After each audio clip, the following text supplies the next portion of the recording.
Grimpy from Cleveland, Ohio, and you're listening to BBQ Central.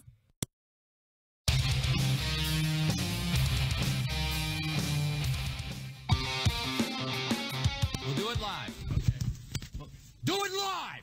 I'll write it and we'll do it live! So to get that perfect barbecue, you use wood. Are you sure it's safe? Whatever. We put the lighter fluid on, strike the match, and... Oh! Should we call the fire department? That might be a good idea.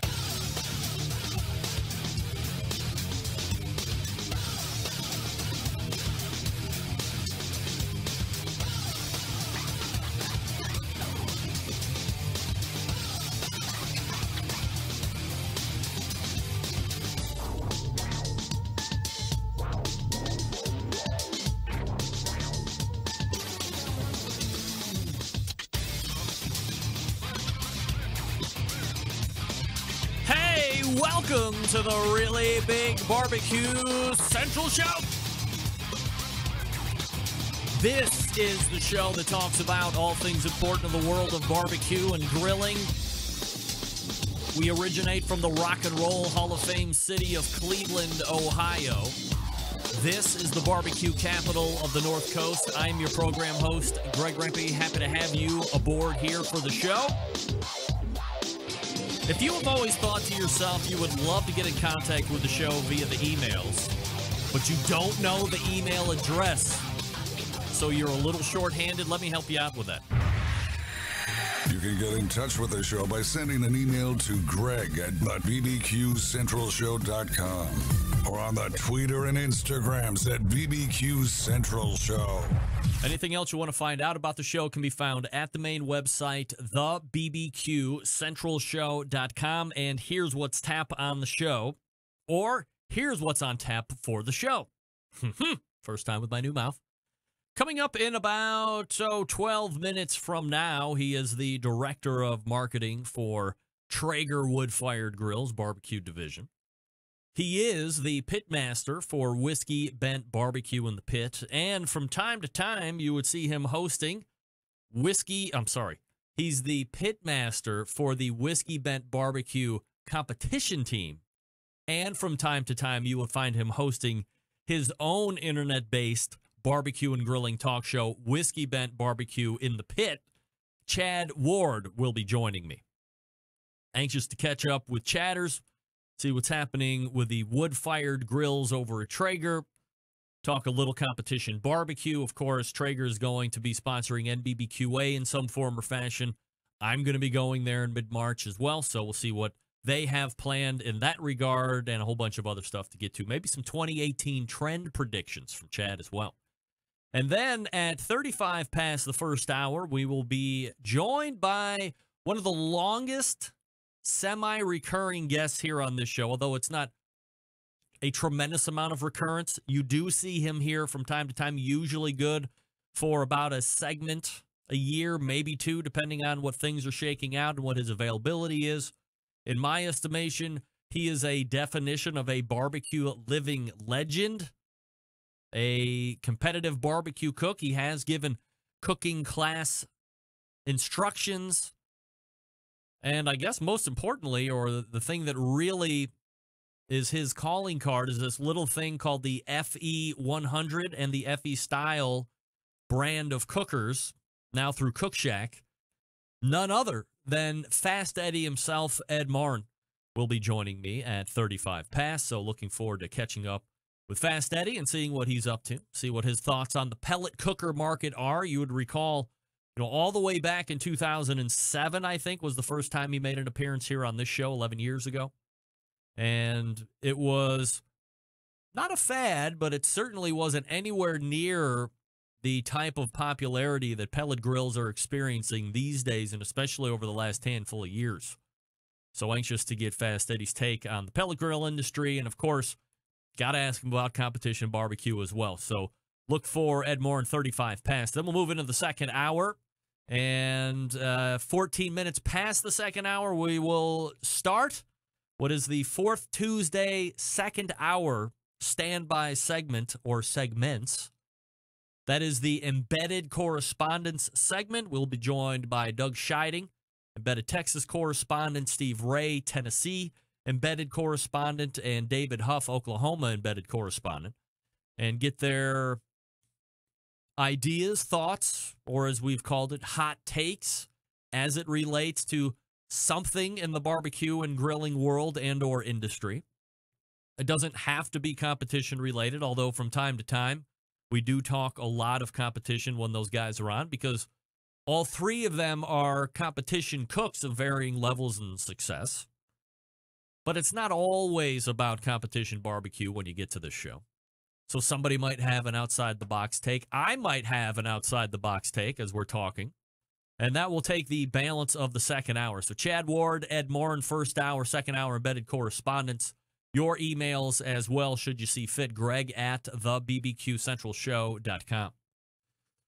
All right, let me ask you to do me a favor, regardless of how you are consuming this show right now. If you are a subscriber on some type of podcast platform, that be iTunes or Google or whatever type of podcast catcher you might use on your particular device, after you hit subscribe, or maybe you subscribe and you've never taken the time to rate and review the show, do two things. Either pause and go right now.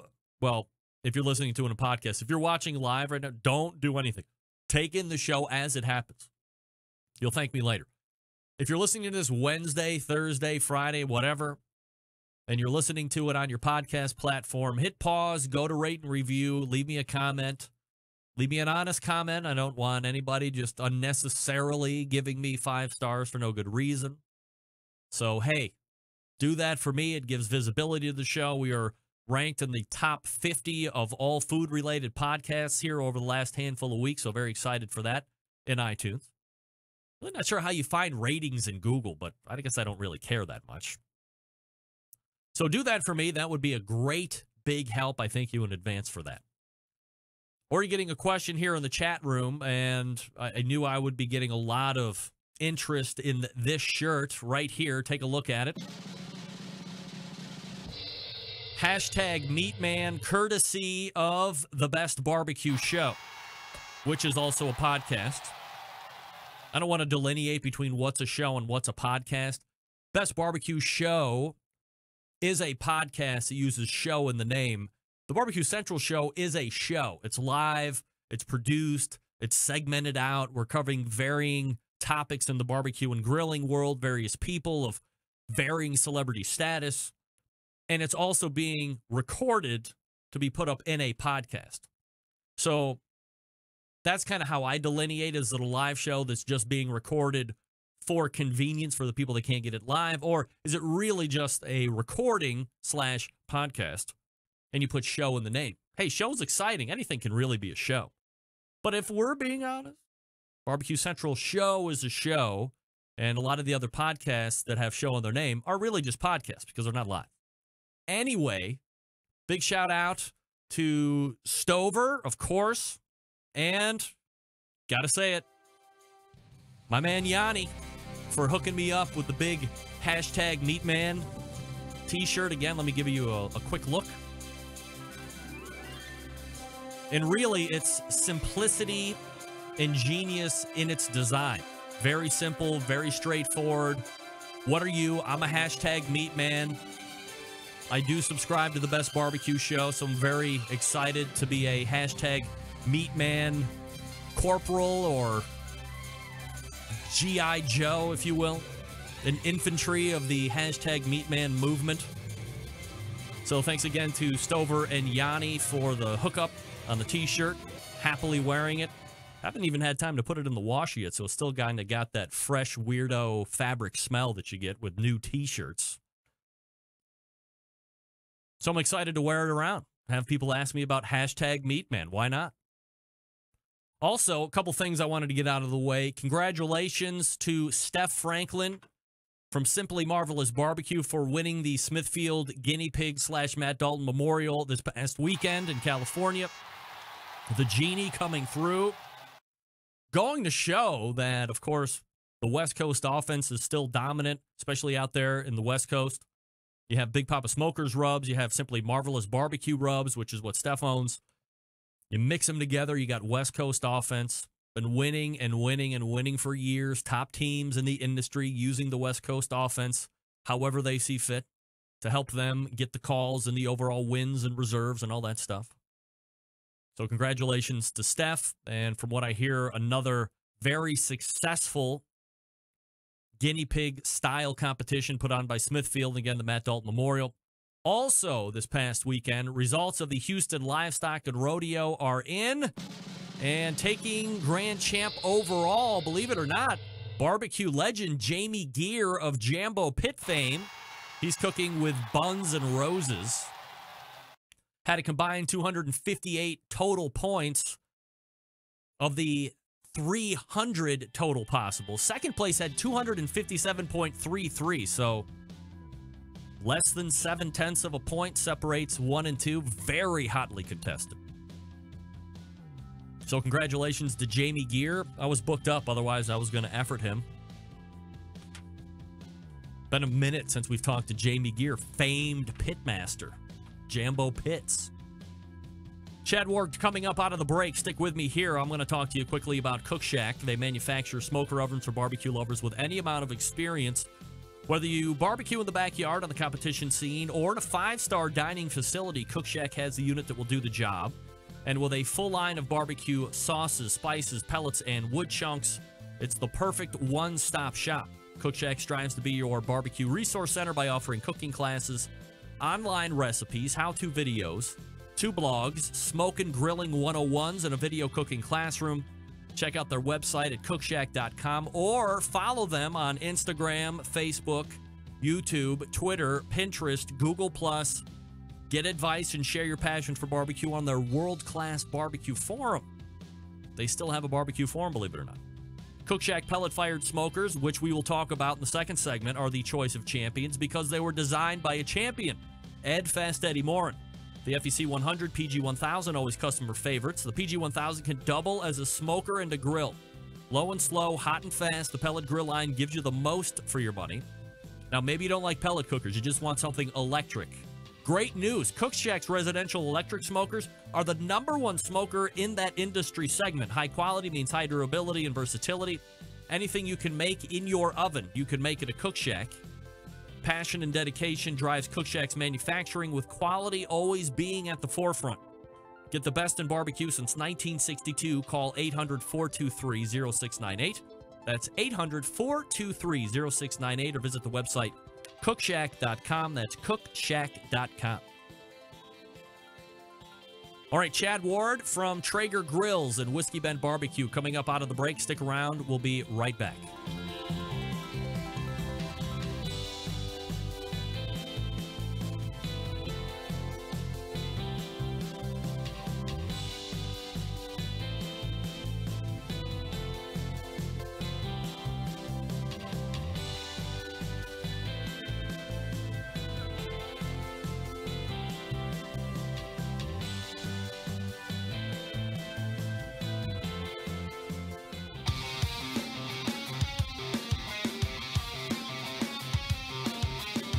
Broadcasting live from the Barbecue Central Show studios in Cleveland, Ohio.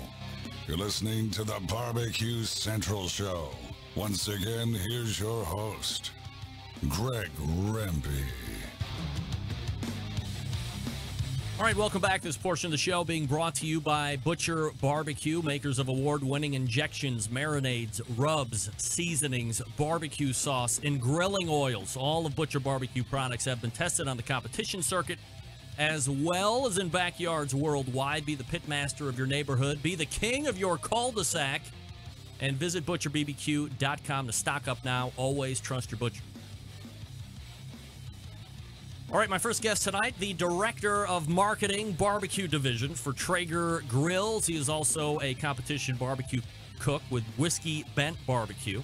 Also, the host of a barbecue talk show called Whiskey Bent Barbecue in the Pit. Let's go ahead and head to the Traeger Grills hotline and welcome back friend of the show, Chad Ward. Chadley, how are you, buddy? Hey, Greg, great to be here, man. How are you tonight? I'm doing absolutely fabulous, Chad. Appreciate you making time for the show, as always. And I know you're like an extra special busy man here recently, so first and foremost, I think the last time we were talking, it was Chad Ward recently installed as the marketing guru for Traeger. You got some time in now. Give me your thoughts. Where's the job meeting expectation? What's the good? What's the bad? What do you like? What do you hate? Lay it down. No, it's man, we're over 18 months in now. It's awesome. I mean, it's great to work with the folks we have at Traeger. At the same time, there's just a lot to get done, so it I did 205 days on the road last year. I just got off a 19-day tour with 36 hours home. But man, I'm getting the opportunity to do what I love. I can't be upset about that at all. And it's for a brand that I truly believe in and I love working for. You've been able, while you've been on these roads 200-plus days, it's like you're a WWF wrestler doing house shows and WWF Raw at the same time. You've been able to meet some pretty entertaining entertainment and sports luminaries here over the last 12, 13, 14 months. Who's been the most surprising in a good way that you came across? I got to go back to Dan Patrick. I mean, this is a guy that, and me and you that, guys that just loved EP. Yep. He's a great guy. And, as someone that in my early teens, like disobeyed my dad's, hey, lights out, TV out, and would stay up and watch him and Keith Oberman. Yeah. But then get to meet him years later and cook his Christmas party and hang out with him. That to me is the one. I wouldn't say it's a surprise. It's probably just it's the coolest one, I would say. Is it, I guess it would have to be refreshing from your standpoint, because when you listen or you've been a fan of somebody for so long, years and years, and you kind of almost put certain expectations on them, although you've never met them before. That's not necessarily fair. So when you meet them and they're absolutely cool, or perhaps even exceeding expectations, it's got to be a little extra sweet. No, it's super awesome. And then to meet him, his wife, his kids, the family, they're just all super humble and just great folks. And that to me has been super cool to do. Another one, if I had to give you a 1A after that, Stone Cold Steve Austin. Of course, right? That's yeah. How many times do you get to hang out at that dude's house for a couple hours and just get to, I don't know, man. It was just super interesting from the fact of, like, just learning more about, his business and what he was in and what all that looks like. And it was, that was interesting. But those two guys right there, top of the rung, man. And once again, I got to thank Traeger for the opportunity because, but it's been cool. And the fact of being able to develop friendships with them, that's so over the top of that. So those are like two of the coolest guys. Who's the biggest bag that you've ran into? Man, I will tell you what, I haven't really hit a bag yet. Really? And come on, lay it down. that is not me going political or going corporate. It's, we try to vet folks that we're going to do things with. Yeah. And I haven't hit one that's been just like, oh, dude, you got to be such an ass. You know what I mean? I have not ran across one yet. But if I do, I'm going to call into the hotline, even if you don't have me time, and I will let you know, Greg Grimpy. All right, I appreciate that. Chad Ward joining me here on the show, Traeger Grills. TraegerGrills.com, by the way, if you want to check it out here while we're talking it up.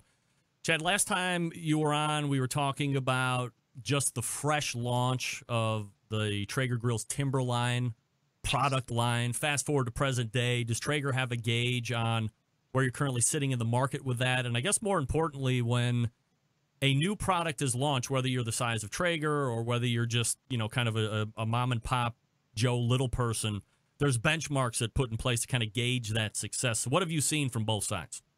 So we've been really happy with the launch of the Timberline. When we look at it as far as a insulated pellet cooker, I don't think there's one that's had more sales in the last 12 months than we have. It's been super successful, and we're getting a lot of positive customer feedback. But when it comes to launching a grill like that, you've got a lot of risk at stake. Yeah. You you alpha test, you beta test, you do everything in engineering that you can, but you never know what happens when you're hitting that wide scale production. And we've been fortunate with the Timberline that everything's worked out really well, and we've got a lot of happy customers, and now we've got another 3 to 4 products coming down the pike here the next 12 months, and we're pretty excited about them. For the folks that aren't familiar with the Timberline, or maybe they've heard it from a cursory standpoint, can you give me a thumbnail sketch of how that kind of separates itself? Absolutely. So you've got 2 products, the Timberline 850, the Timberline 1300. They're both double wall insulated, so your pellet consumption is super low. They're also 24-pound hoppers, so you can sleep overnight, no problem at all. It's also controlled by our Wi-Fi technology, which has an onboard app that you can run from your tablet or your phone, and you actually don't have to. So if you want to say, hey, put this brisket on for the first 3 hours, I want to cook at 200 super smoke, and then after that 3 hours, I want to go to 275. You don't have to get up to do that 3 hours later. You can set that as a cook program and let it roll. Also has a keep warm function. It has an alarm function. So if you have your probe in the meat and you have an alarm set, regardless of where you are in the world, as long as you're connected to your grill, it'll let you know when it pops. So it's just, and it's a true cloud-based solution. This isn't point to point. We made a significant investment in being cloud-based, and literally all the time I'll be traveling and forget that I have the app up, and I've got all 4 demo grills in my store on Wi-Fi, and I'll see, oh, your grill just cranked up, and I'm like, wow, okay. Well, so I'll text one of my guys at the store. So what are you guys cooking today? But it's interesting in that fact. From a production standpoint, have there been any challenges with keeping up on orders, or are you guys pretty ramped up at this point? No, I would say the first 3 to 4 months in, it was definitely trying to keep up. But now at this point, we've ramped up production. All your Timberline retailers should have Traegers, or all your Timberline retailers should have 850s and 1300s. And online, we also have 850s and 1300s. So I would definitely recommend going into your dealer, checking it out, feeling it, getting the fit and feel, comparing it to your other Traeger or the other grill you've cooked on. It's definitely well worth it. But yeah, we are in stock and ready to sell. So you had mentioned other Traeger. There is kind of another product line, I guess, that you have available. For instance, I have an Ace Hardware right up the street from me. I don't see a Timberline in there, but I believe I see like a Pro Series. Yeah, the Pro Series 22, the Pro Series 34. I'll tell you what, I call those the workhorses of the brand. I'll tell you what, I have cooked thousands of pounds on my Pro Series grills. And while they're not Wi-Fi connected, they have the built-in temp probes, so you can look at 2 probes on your controller, know where they're at. They're great cookers, man. But for somebody looking to get into the pellet game, $7.99, $9.99, great price points, great cookers. Chad Ward joining me here on the show. TraegerGrills.com is the website. There's a promotion going on right now that I'd recently saw I want to ask you about since I knew I was going to have you on, called Traeger Meat Madness. What's that all about? Yeah, so Meat Madness in the past, we've made people do recipe submissions on the website. Come to find out, Craig, there's these. Do you know there's these websites out there for like a half a penny you can make people go vote for things? What? Yes. I'd never heard of that. I bet you have, but you're just playing coy right now. But there are. If I had heard of that, one of us would be in the Barbecue Hall of Fame already. Alas, here we are, neither of us in the Barbecue Hall of Fame. But so literally, we would try to put on this Meat Madness to go with March Madness that had all this epic food in a bracket and do it that way. Well, when people try to find the cheats out of it, we kind of looked at it and said, okay, what are we going to do here? So we moved it to an Instagram type situation. So all you got to do is you've got to take and pick your best food entry. And while we would prefer it to be a Traeger entry, it doesn't have to be. Take your best looking food picture, #Traeger, #Meat Madness, and get yourself in this bracket that's going to break out over the next 2.5, 3 weeks. And dude, we've got some really great prizes. One of the prizes for the top winner is going to be a personal barbecue class in their backyard from one of the Traeger pros. So really? me or Matt Pittman or BBQ. I mean, that's not a bad gig. And they're going to get a new Timberline. It's legit. So I would tell people that are interested, go over to TraegerGrills.com, click on Meat Madness, or go to our Instagram. You can see what all is going on there. But Meat Madness, it's a lot of fun. Hey, it costs you nothing to enter, and all you got to do is put up some awesome food pics. One of the other things that is happening here over the next couple weeks is the National Barbecue and Grilling Association's convention. I've been talking about that for the next couple weeks. Obviously, I'm going to be doing live shows from there Thursday, Friday, Saturday, which would be, I believe, the 15th, 16th, and 17th of March from noon to 3. And I know Traeger is going to be a part of that. What are you guys partnered up with on the MBBQA side? So Thursday, we're going to be doing the attendees dinner. So we've got a really nice dinner planned for all the attendees, about 400 folks. And then on Saturday, out there at the kind of grilling and demo days, we're going to give a taste of our shop class. So anybody in the Dallas area can come out and check out what does a day in the life of the shop class look like over a 30 to 45-minute demo, and kind of get to see that. Then we'll be handing out samples all day Saturday. And, we're looking forward to being a part of it, man. We're big MBBQA folks and believe in what they're doing and kind of the drive to grow barbecue in all channels. So if you're on the fence about attending this, maybe you're going to be in DFW for whatever reason and you've heard about it and you're kind of waffling a little bit, or maybe you live down there and this might be something that's on your radar. Like what do you think the win is for just the average live fire cooking fan to go and pony up to either check out a day or that weekend? I'll tell you what, that Saturday you should come out. I know what we're planning on feeding for samples. So you're going to get to eat some great food. You get to meet Greg Rempe. Holy smokes. What? Me? That on Saturday is worth the price of admission. But no, you're going to have a lot of, you're going to have, Traeger out there, myself, Danielle, we're going to be serving samples. You've got other grill brands out there. You're going to get all of your barbecue and grilling questions answered right there at the stockyards. Come on out. I think it's well worth the price of admission, and it'll be a great time. I remember Andy Husbands telling me either a year or two ago that even for him, so he's kind of a widely recognized guy, very accomplished author, very successful chef, and then barbecue guy, of course, along with IQ and Chris Hart. And he's like, man, I'm just kind of gawking at everybody on a Saturday because it's a who's who of everybody in the barbecue and grilling industry. So for that point alone, it's worth the draw.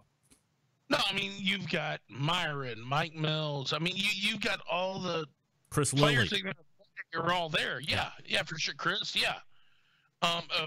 Billy Durney's been there years past from Hometown Barbecue up in New York. I mean, it's Malcolm Reed, Heath Riles. I mean, you've got a lot of substantial dudes that are going to be there, doing their thing. And, absolutely. Last January when we had you on, we did the barbecue trends of 2017. I gotta admit, I pulled up our last docket, and we were pretty right on with a lot of stuff, if I'm going to be honest. Yes. What about 2018? What are you seeing from a trends standpoint that maybe it's kind of popular right now that might gain, or something that we don't even see on the radar right now that's going to emerge and be a hot ticket? Well, something I'm thinking about doing is I'm thinking about doing a foie gras wrapped burnt end. I don't believe that. I don't believe it. Well, the people in California can't eat it because foie gras is illegal in California. That's exactly what I'm doing it. We're going to show those West Coasters for once and for all. But no, it's interesting, man. I think it's funny when we were talking about it. I was like, man, we kind of hit on a couple of big ones. Oh yeah. The one thing I'd like to see go away and is there's things that can be burn-ins besides beef. I'd like everybody to open up the burn-end vocabulary. vernacular. Okay, yeah. Yes. I like vernacular. Yeah. I would like to see that. And I think, Matty Pittman's done some things. Some other people have done some things that it's all right, man. If it's burnt and it's got a little char to it and it's got a little texture, it's okay to call it a burnt end. I'd like to see that trend a little bit. And I know it upset some folks, but that's okay with me. Otherwise, I don't know, but I do like you will see a foie gras wrapped burnt end. Maybe I'll see it. Maybe I'll see it in a couple of weeks. You never know. I think that pellet pizza cooking is going to continue to grow in popularity. Somebody that we know, obviously another one of my sponsors, Green Mountain Grill, I thought hit a huge deal with their pizza oven.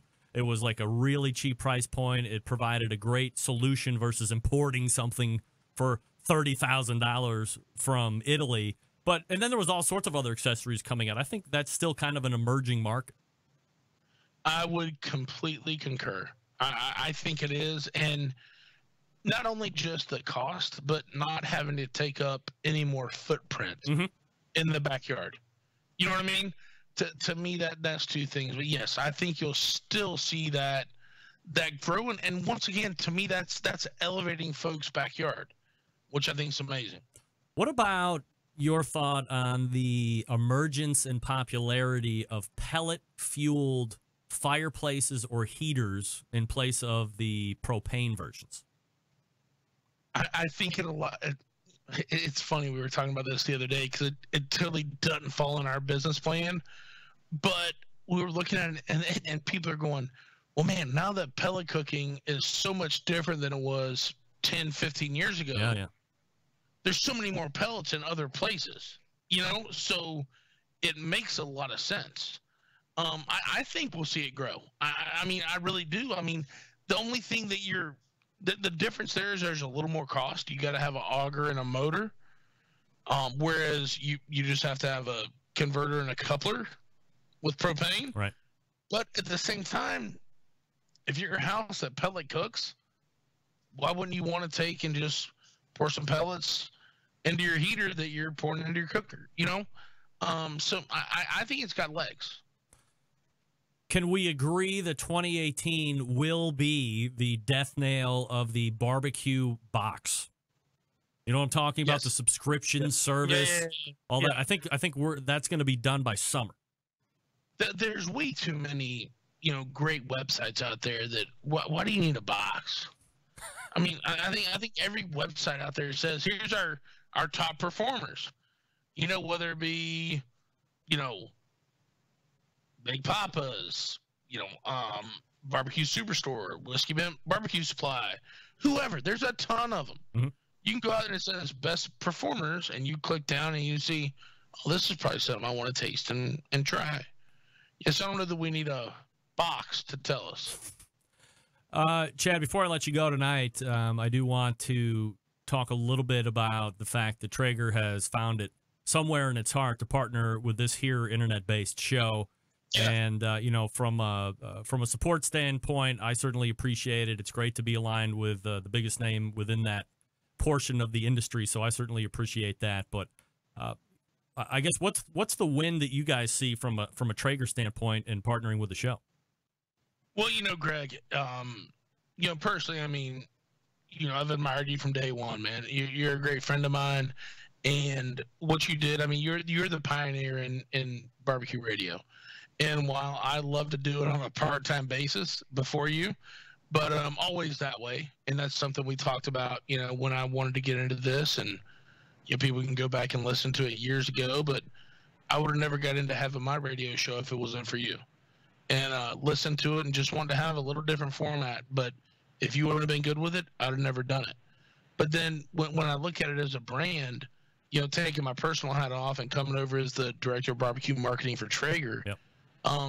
Nobody has more reach weekly than you have. And so for us, it just made sense. We wanted people to hear our message through your voice, which is super authentic.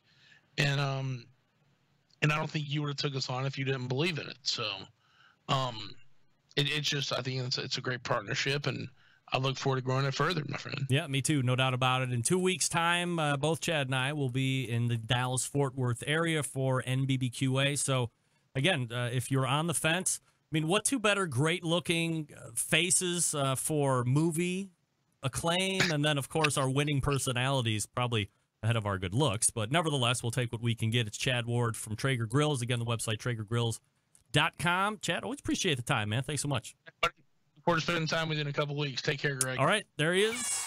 Chad Ward from Traeger Grills. All guests appear via Even the Chad Traeger does. Grills hotline. That's right. Yummy. Chad Ward appears. Chad from Traeger Grills appears via the Traeger Grills hotline. No doubt about it. All right, that was great. TraegerGrills.com, the website if you want to check it out. Timberline and the Pro Series. Chad also mentioned Big Papa Smokers, so let me talk to you about them right quick. Big Papa's, the one-stop online shop for all things barbecue. The curated selection of the best barbecue cooking and grilling supplies will get you on the path to better barbecue results in no time. Everything at Big Papa Smokers has been Pitmaster approved by Sterling Big Papa Ball himself. From award-winning rubs and sauces to American-made grills and smokers, Big Papa Smokers has everything you need to be a better outdoor cook. Whether you're in the backyard like me or on the competition circuit, Big Papa's has something for you. Looking to improve your flavor for your competition barbecue recipes, Big Papa Smokers has combined forces with fellow rub company and most recent guinea pig winner, Simply Marvelous Barbecue, to form the West Coast offense. Big Papa Smokers also the proud owner of the award-winning Granny's barbecue sauce. If you're looking for a new go-to barbecue sauce that will please everyone, Granny's traditional yet powerful flavor reminds us why we fell in love with barbecue in the first place. Find Granny's barbecue sauce and other top-rated barbecue sauces at BigPapaSmokers.com. And aside from their premium selection of rubs and sauces, Big Papa's also offers a variety of pellet, charcoal, and wood cookers. Now, if you are looking for a versatile, easy-to-use cooker, check out the Mac 2-Star General Pellet Cooker.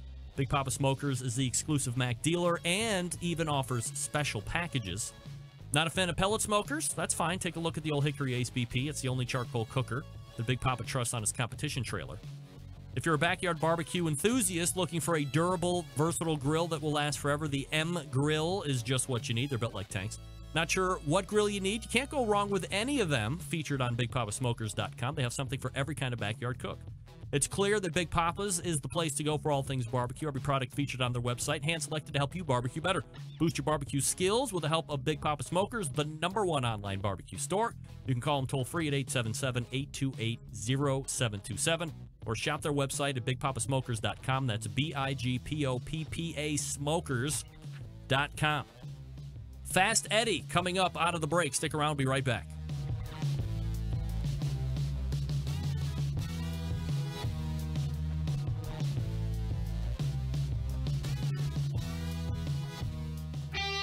Ready to get on the air? Call 216-220-0966. Now, let's get back to the LeBron James of barbecue talk. Greg Rempe. All right, this portion of the show being brought to you by CookinPellets.com, your #1 source for quality wood pellets for all of your pellet-driven cookers. You visit Cookin, C-O-O-K-I-N, CookinPellets.com for more information or purchase. If you'd rather purchase from Amazon.com, you can do that as well. So, Amazon.com or CookinPellets.com. Download the free app, too. Get notified on great cooking deals and free shipping deals when they happen. My next guest, one of the pellet cooker pioneers, creating the very popular FEC line of cookers. You might not know about him. This little fact, he's also an avid desert car racer. What? Pellets, fire, horsepower, all makes sense to me. He's been appearing on this show when it was only in podcast form, if you can believe it or not, dating all the way back to 2007. Let's go ahead and race to the hotline and welcome back friend of the show, Fast Eddie Morin. Eddie, how are you, buddy? Hey, buddy, I'm doing well. I'm feeling a little bit like I got too much hair to be as good looking as you and Chad. I got to do something about it, you know? Oh, it's the too much hair blast. Okay, I see. I get it. But you can't beat our movie star good looks. So, you know. No, I'm impressed. Yeah. I'm feeling out of touch here. That's Definitely. all right. All right. So, Ed, you're still into this racing thing. What gives? oh man, I'm getting old fast, and it's not an old man sport. So I gotta go pound on the old bones and as much as I can while I can still do it. But no, I'm living the dream now. I did this as a kid and get to go back to it. And I got to race the Baja 1000 back in November in a trophy truck in this big super kill class. And we ran in actually legends. I was the oldest guy on the team. You had to be 50 or over to be on a driver. Wow. And we run second down there in that deal. But I was in the truck 17 hours that day to do my 400 miles. We had some issues. Just getting it to the finish was a struggle. So is Fast Eddie in his height of barbecue as passionate about that as he is about desert racing, or are they mutually exclusive? I would say I'm almost as passionate about that because, you play to win, and my car, I won the last 3 races in my car, and I'm going out to the Mint 400 to defend my title next week with my very famous Larry Ragland car I restored. So it's I'm feeling the age though. It's not that much time left, and I'm gonna have to start cooking pizza. I'm gonna get that start working that pizza oven more and quit messing with this desert racing so much. Fast Eddie joining me here on the show. Ed, you've been a long-time pellet believer, pellet promoter, maker of pellet cookers. It wasn't that long ago that there really weren't nearly as many manufacturers as they are now. Being one of those pioneers in this portion of the industry, how are you viewing the segment as we sit current day, and what do you think from a growth perspective you see moving forward? Well, there's no doubt this is the fastest growing segment of barbecue. I mean, it's taken market share from gas. It's taken market share from charcoal. People are finding out the convenience of it. Traeger, of course, with their the money and everything they've got behind them and all, is just killing it out there. And it's dragging the rest of us along with it, but it's amazing. I was just thinking about, when I first just talked to Chad about pellet fired stuff, and he was the typical guy, I don't know, is that a fad kind of thing? And now look at him today, it's but I remember talking to him, and just like all kinds of folks back in the day, and you get looked at like this stupid, crazy thing. And then there's all kinds of stories like that. People don't realize what they come along 25 years later. I mean, and now people are finding out what it's really all about. So aside from convenience, what do you think some of the biggest wins for somebody that's kind of teetering on the edge of going pellets versus something else?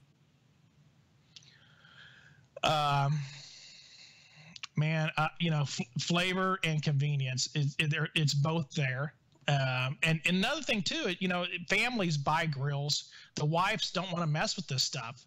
They want to go out and turn it on, turn it off, turn it on, turn it off. And you can pretty much do that with most good pellet grills. I mean, there's still some out there that I think takes a little more maintenance than others. We like to pride ourselves in that ours is pretty maintenance free compared to a lot of them. The fuel's going to be what I'm really concerned about in the pellet grill industry is probably all the different brands of fuel coming on board. Mm-hmm. And some of it's not very well made and got a lot of ash content to it. We see it more than probably anybody else because all our customers run such a long time frame, and it does affect how the machines work when you start running 20 plus hours. So how, from a consumer's standpoint, Ed, how do you tell right away that maybe you don't have a good batch of pellets? Your temperatures don't run like normal. You're going to start noticing that maybe you're going to start seeing more smoke out of your unit than before. Your fire pots are getting fuller, of the ash in them. They don't want to light up very well. You may be burning out starting rods more often. That's another telltale sign that, well, I used to did, my hot rods were fine, but now I'm having issues with them. And clinkers, you'll know it when you go to clean out your fire pot that it's a crust in the pot. And clinkers happen when you have something that has a lot more bark content to it, and it's not as dry of wood too, and dirty. Also, I mean, like Chad was talking about this heater thing. I've got a boiler here in my shop that's a pellet fired or wood fired boiler, but I pretty much run it on pellets. And boy, I will tell you what, I thought equipment was a little bit finicky on barbecue about quality of pellets, and I go to the local store. We don't even have our manufacturer make pellets. I can buy them at the Lowe's or Menards here in Kansas City a lot cheaper than I could have them done and brought in. And I can't tell you, when I come out here in my shop and my boiler's not running and all clogged up and is burning up, not where it's not supposed to be burning, and what an aggravation. It's still solid fuel, and messing with solid fuels is going to have to always be tinkering a little bit different than anything that's gas, that burns gas. And I really don't see, the pellet stove world is really taking a dive. I mean, it is off the market. That market is off so bad because oil prices are down. Yep. And here again, convenience. If they don't have to go pick up them 40-pound bags and dump them in there and clean the ash and do stuff like, we're a convenient world. And, they'll mess with it a little bit on barbecue out there in their backyard and get their hands dirty some, but people want to just turn stuff on, turn it off. I think that's the biggest deal.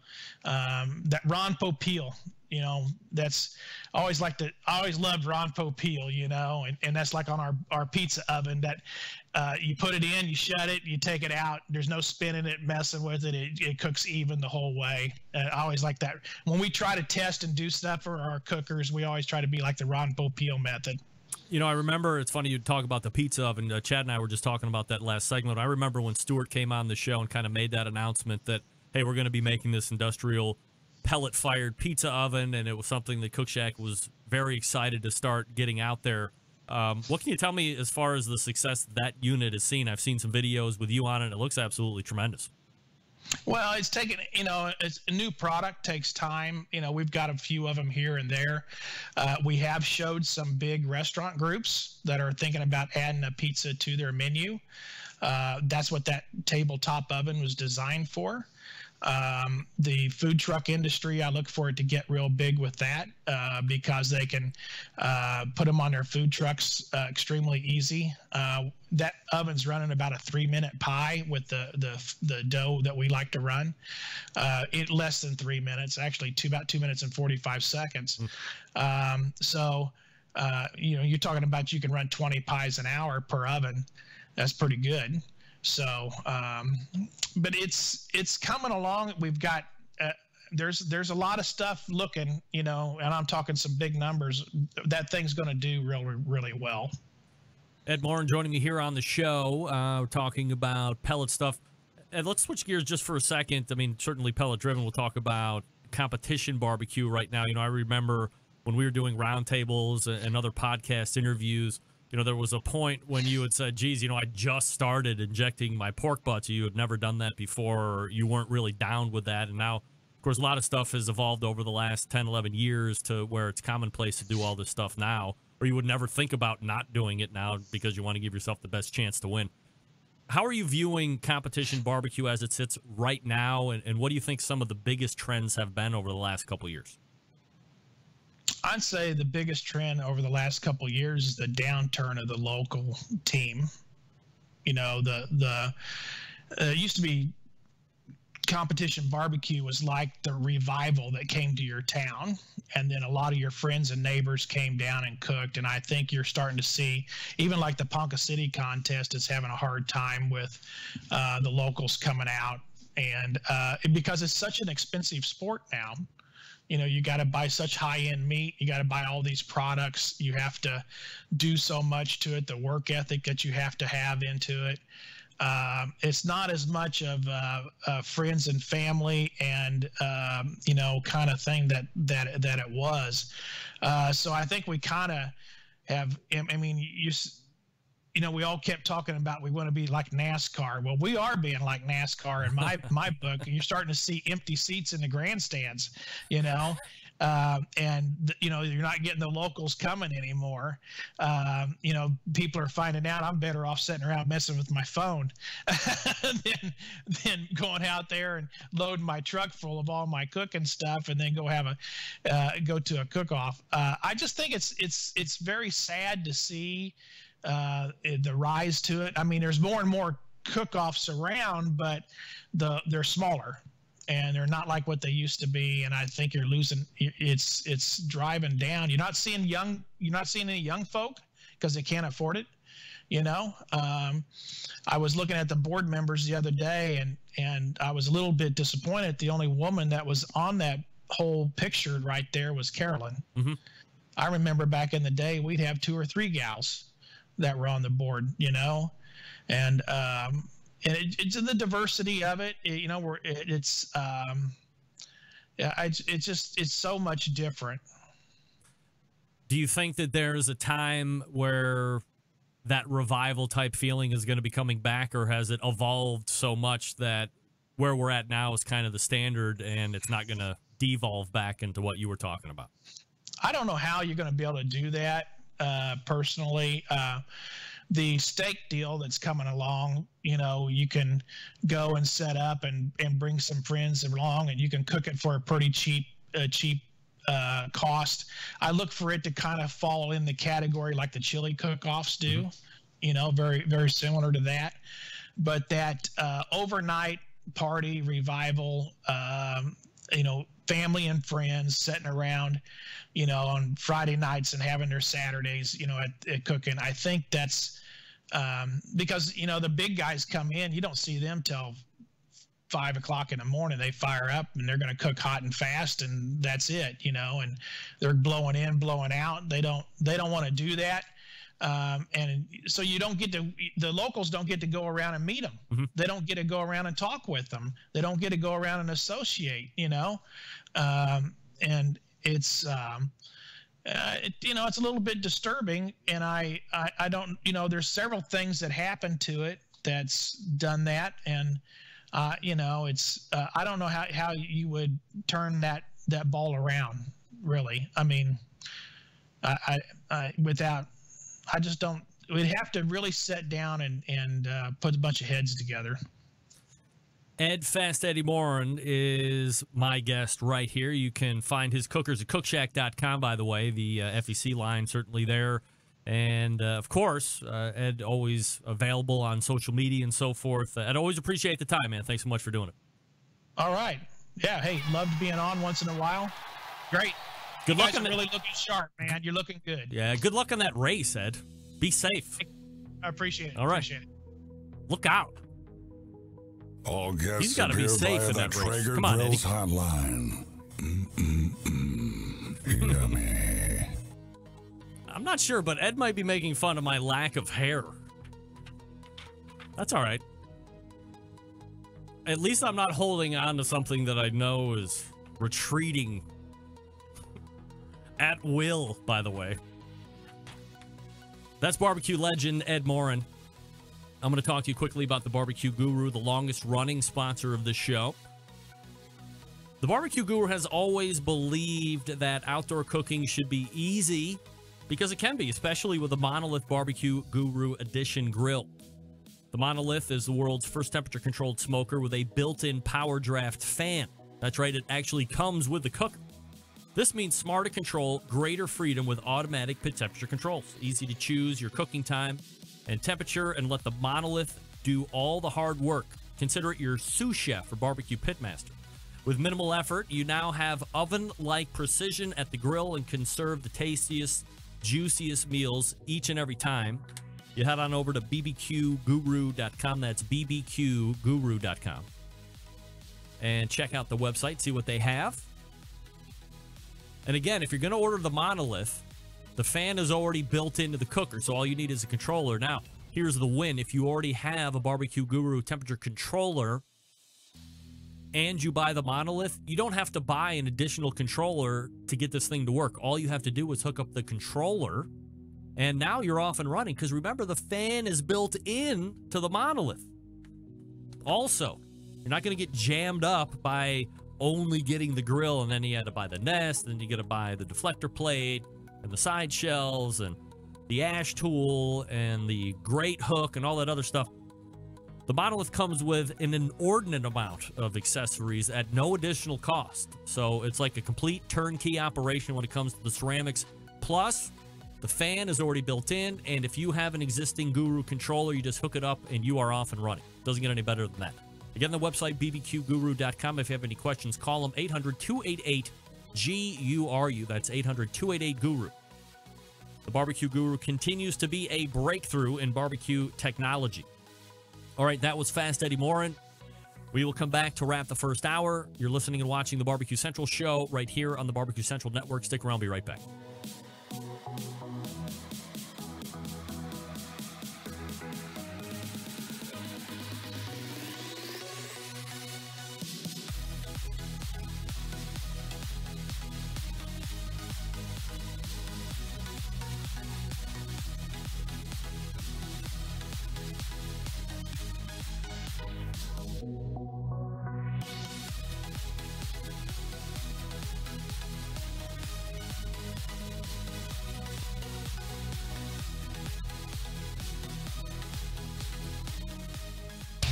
Big name interviews, advice on cooking brisket and ribs, and the only host willing to share his honest opinion on all things important in the world of barbecue. It's the Barbecue Central Show. All right, thanks again to Ed Morin for joining me last segment. That's Fast Eddie. You know, I was just searching through iTunes earlier, and I do not believe... So this is like this show, the Barbecue Central Show, is the second iteration of the Barbecue Central Show. Originally, it was called the Barbecue for You podcast. BBQ, the numeral 4, the letter U. That was also the corresponding web address when I had my barbecue forum up and running. And by the way, before I sold it, it was like one of the most prolific barbecue and grilling forums that was out there on the interwebs. And then with the emergence of all these other barbecue forums, I was like, well, I got to separate. So I started podcasting. That's actually where I met Ed for the first time, doing a podcast. And then I just got more interested in podcasts because I thought, you know, forums are going to become a little more obsolete. There's still a couple. Cook Shack still got a pretty active barbecue forum. Barbecue Brethren is still a pretty active barbecue forum. The one I sold is in the tank right now, no doubt. AmazingRibs.com has a pretty active barbecue forum as well. It's got like 17,000 members. But I was trolling through iTunes earlier today to try and track back dates, because I believe the Brisket Roundtable, which is that might have been the second time I might have done like a full-on interview with Eddie, first just one-on-one, and then we did a barbecue roundtable, and it was Eddie, Ray Lampe, Jim Minion, and Leanne Whippen. And if you are not steeped in the tradition and history of barbecue mania, those four names are iconic in the industry. Like Jim Minion, you ever heard of the Minion method to light your cookers? When you put a small amount of lit charcoal over the top of unlit charcoal? That's called the Minion method after Jim Minion. That guy's a legend. That guy was smoking caribou to pork and Wagyu briskets a decade before anybody else was even into that stuff. You go back and listen to the Brisket Roundtable that I did, if you can even find it anymore. And aside from Jim, Eddie, Ray, and Leanne all poo-pooed Wagyu beef and caribou to pork. Now it's commonplace. All right, we are pointing to the second hour. Stick around. We'll be right back.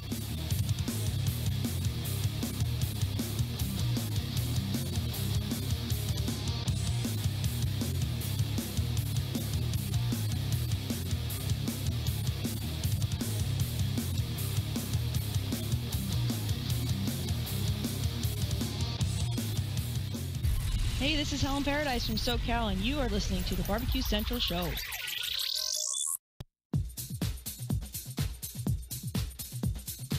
Happy to have you aboard here for the really big barbecue show. Boing. We cook because we have to, and we grill because we want to. Hit me! Fine, how you doing? You have a great show. I'm a big fan. Boing. So what seems to be the problem here? This man looks like he's dead, and he's in the crackle. Charbono! It's all about the charbono, dude. Succulent fish. What? He ate 2 feet for wieners. Oh, listen, Liberty, shake the face. I'm shaking like a dog shit peach seeds. We have top men working on it right now. Top men.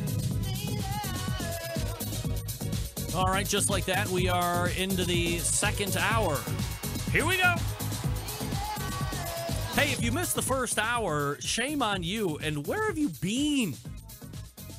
We talked with barbecue legend Ed Morin. We also talked with budding barbecue legend Chad Ward, the director of marketing for the barbecue division for Traeger Grills, and the pitmaster for Whiskey Bent Competition Cooking Team. But the good news is you can subscribe to this show on iTunes, Google. Reddit nerds, I believe, have an RSS feed up there somewhere, probably hacking into the server as we speak. Any podcast catcher that you use with third-party software, just put in the podcast feed and away you go. And that way you never have to worry about missing a show or a segment, or if you're not missing anything, all you have to do is go back to that podcast and you can re-listen at will. Hit the website, bbqcentralshow.com/subscribe. It gives you all the options to subscribe, and away you go. Still to come on this show tonight, the Embedded Correspondence segment.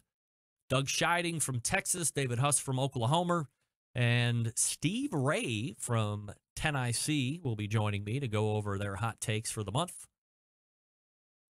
Greg at thebbqcentralshow.com is the email address.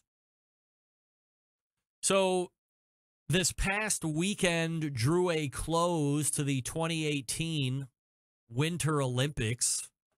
Are you into the Winter Olympics? I'm not so much. My wife is a huge Olympics fan, so I watch by proxy. And it doesn't matter for her whether it's Summer Olympics or Winter Olympics. I think if given the choice, she's more of a Summer Olympics fan, but it doesn't make her any less of a fan of the Winter Olympics. And she loves the whole thing.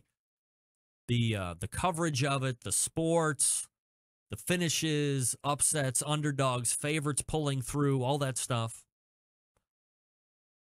But did you see the fact that there was a Russian athlete that left or was booted out because he was doping? So from a very high level, that pretty much happens every Olympics, whether it's summer or winter. Somebody gets caught doping, somebody gets caught juicing. They're trying to get an edge or get over or get their country an extra medal, whatever it is.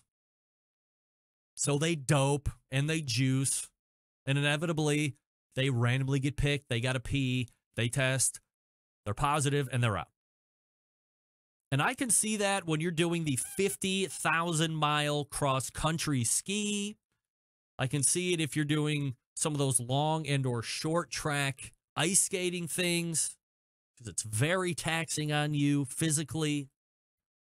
Maybe the bobsled stuff, because those guys are huge and fast. They're like all linebackers from the NFL. So you're trying to get that extra tenth, so you juice up. I don't like to cheat, but if you're not going to get caught, or if there's a better chance you're not going to get caught. What's the old saying? If you're not cheating, you're not trying. Or it's only cheating if you get caught. The list goes on with excuses. Well, this person got caught, except for the fact that he was in the sport of what? Curling. Curling? The Russian athlete who won a bronze medal in curling at the Winter Olympics traveled to South Korean capital Seoul to await the results of a second drug test, which, by the way, came back positive for juicing. Get that free stuff out of here. He failed his preliminary doping test, and that put his medal in jeopardy, and was later tested positive on that second test, and his medal was stripped. My man, it's curling. What are you doing to get an advantage? What do you need an advantage on? Do you need to slide quicker than the guys from Sweden or Norway? Do you need to brush faster than that Canadian team or us from the USA? By the way, I don't know if you noticed or not, the American curling team won gold. Yeah. I think I'm just alerting you to the fact that the curling team from America won gold just now after it happened. Soccer laughs at that. And nobody likes soccer. I don't think there's going to be a bump in curling popularity because America took gold in it over the Winter Olympics. Call me crazy. And then, of course, there's this from Thrillist.com. KFC, which, by the way, is Kentucky Fried Chicken, wants you to drink gravy cocktails because there's never enough calories. They want you to drink gravy cocktails. What? I'm not kidding either. Just short of filling IV tubes with purified lard, KFC is encouraging people to imbibe cocktails with an unlikely primary ingredient. That, of course, being gravy. The global fried chicken chain is known for marketing gimmicks that, if real, would likely make its stock crater. The fried chicken bath bomb, for example. Can you smell a drumstick? But not now. KFC is promoting its foremost chicken sauce by unleashing several gravy cocktail recipes.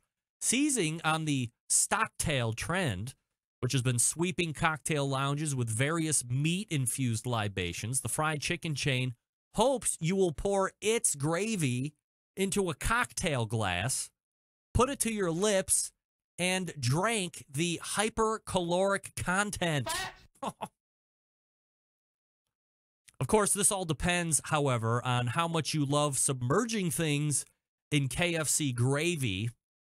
The company's leaders think its gravy is popular enough for people to drink from a glass. What? In a quote, our fans repeatedly expressed their love for our gravy, which always sparks ideas within our creative team. Marion Racine, marketing manager for KFC and Brands in Ireland, told The Independent, "We know our gravy is good enough to drink alone.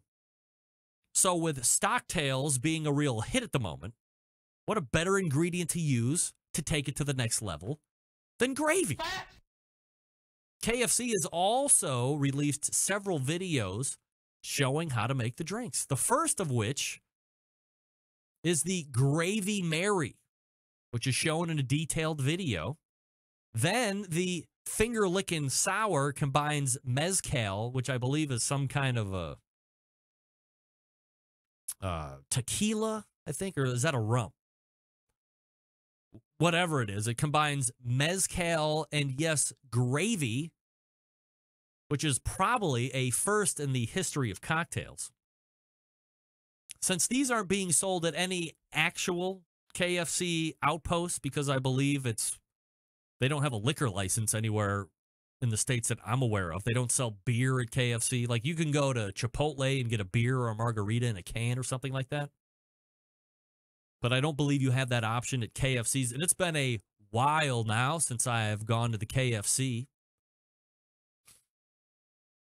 Like a really long time. But KFC is counting on the fact that you will buy their gravy. You will take a shake, a mixer, whatever, with hot gravy, a plethora of other fancy ingredients. Who knows, if you wind up hosting a soiree with all manner of KFC brandings, the company might even commission you for an oil portrait. But that's probably just wishful thinking, I guess. So the question is this. If you went to KFC and ordered a large side of gravy to go, sir, would you like chicken with that? Would I like chicken with that? Hell no. I'm about to use this gravy for my cocktails, lady. Now, make that a double side of gravy to go, ASAFP, because I have mezcal, triple sec, and a dash of club soda to go with my fat cocktail. Thank you.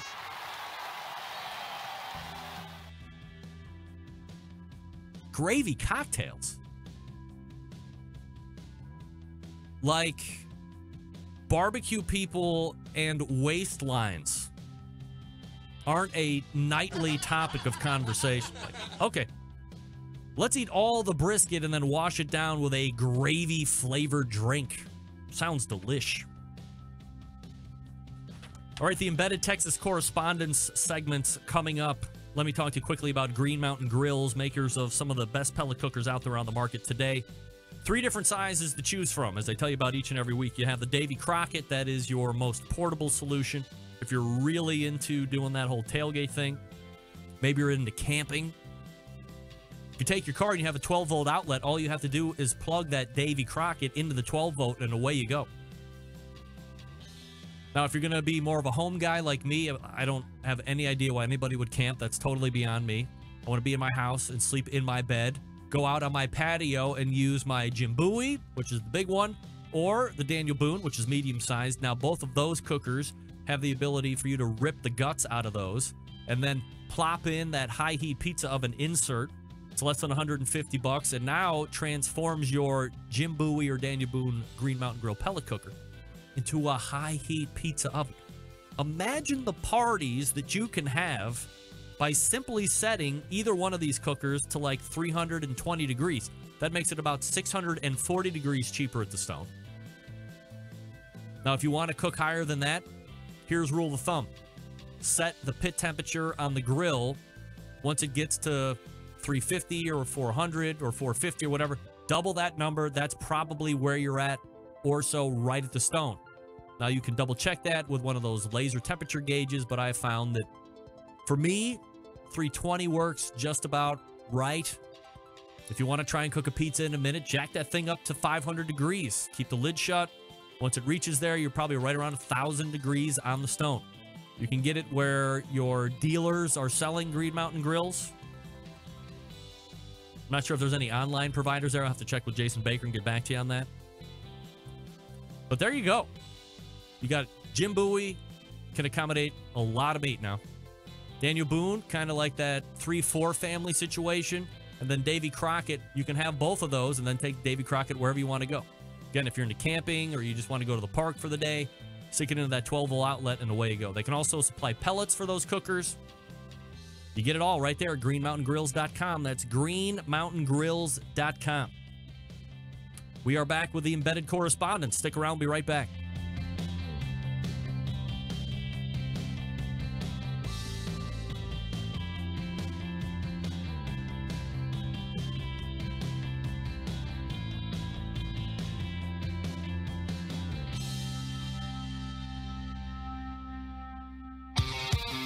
The only show giving you a monthly visit from a doctor of barbecue. A man actually named Meathead. The author of a barbecue Bible. Bloggers, reviewers, competitors, and manufacturers by the dozens. It's the Barbecue Central Show. Once again, here's your host, Greg Rempe. All right, welcome back. This portion of the show being brought to you by Smithfield. Championship Pitmasters winning with Smithfield. You can too. Commit to cooking with Smithfield for the 2018 barbecue season, and you'll receive smoke and swag just for participating. Few requirements. Sign up to pay a small shipping fee, $25, and be a member of one of the barbecue sports major sanctioning bodies. Be sure to come back and check your first place prizes in pork and ribs to win great prizes through the Walking with Smithfield incentive program. Once a Smithfield committed cook, show us your Smithfield with the hashtag Show Us Your Smithfield on Facebook and on the Instagrams. Committed cooks are limited to the first 500 for sign-up.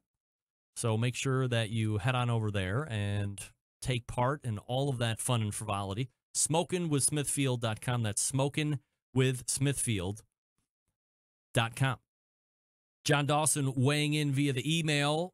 Subject line, juice. Remps, I'm pretty sure that juicing and curling means drinking a beer between throws. And not throws, I think you mean stones. Stone's throw. Maybe that's where that whole saying comes from. A stone's throw. You never know. All right, let's go ahead and get this party started. We race to the Traeger Grills hotline and unveil the embedded correspondence segment. Steve Ray, Doug Scheiding, David Huff joining me here on the show. Gentlemen, as always, appreciate you taking time. Let's quickly go around this table of ours, and with a quick yes or no. Doug, if I made up off the top of my head a gravy-infused cocktail, are you the first one to take a sip with me, yes or no? I'm in. I love gravy. Oh, you're in. All right. Steve Ray, are we taking part in a gravy-imbibed cocktail, yes or no? I am sitting here right now drinking a gravy and Coke, chasing it down. That is such a lie. Mashed potato smoothie. That is a mashed potato smoothie. I believe that, by the way. David Huff, are we drinking gravy-imbibed cocktails, yes or no? Can't do it, and when we get to my segment, you'll understand why. All right. So he is out of that, for sure. All right, let's go ahead and start with Doug this week for the hot takes. Doug, tell me what you got. Man, I have to thank Fast Eddie for being a perfect straight man for my take. I was like, babe, he's saying everything I was going to talk about. But anyway, when I was at the Houston Livestock and Rodeo show this weekend, I came to a realization, and sometimes I'm a little slow on the take, but I went into Champions Corner and I was hit by something. Barbecue is becoming like polo and horse racing. Fast Eddie said NASCAR, but I think polo and horse racing. There were 5 huge rigs. Each of the teams in Champions Row had a huge trailer. One was even a double-decker. And I forwarded you a picture of that, of Champions Row, that you can kind of see that. But unfortunately, I believe we're reaching the pinnacle of barbecue competition due to it becoming an elitist hobby. That, and I think, and I hope I am wrong, but to me, Fast Eddie mentioned a few, but my 4 main factors are: number 1, it's next to impossible to cover your investment due to the low cash for prizes for winners. Everything's a fundraiser. It's always about the kids. My least favorite saying. And lack of corporate, if it's about the animals, I'm in, but if it's about the kids being a childless couple, I'm not in on that. Yeah, screw the kids, right, Doug? Is that what you're saying? Screw the kids. Exactly. That's right, great. Exactly. Unless it's Christmas, and then I'll donate my Christmas gifts. Number 2, high dollar to entry. Like Fasty was saying, you got to get these meats, and someone was texting me tonight about heritage chicken and etc. And, we talked about it, I think it was last month, in terms of, the barbecue classes, that I was a proponent that, you need to go to judging as well as, go to some barbecue classes to kind of accelerate the learning curve as fast as you can. Number 3, the dollars required to compete, including getting a nice rig, or 2 or 3 to store around the country that I heard this weekend. I know Darren Worth does that, and a couple other people too.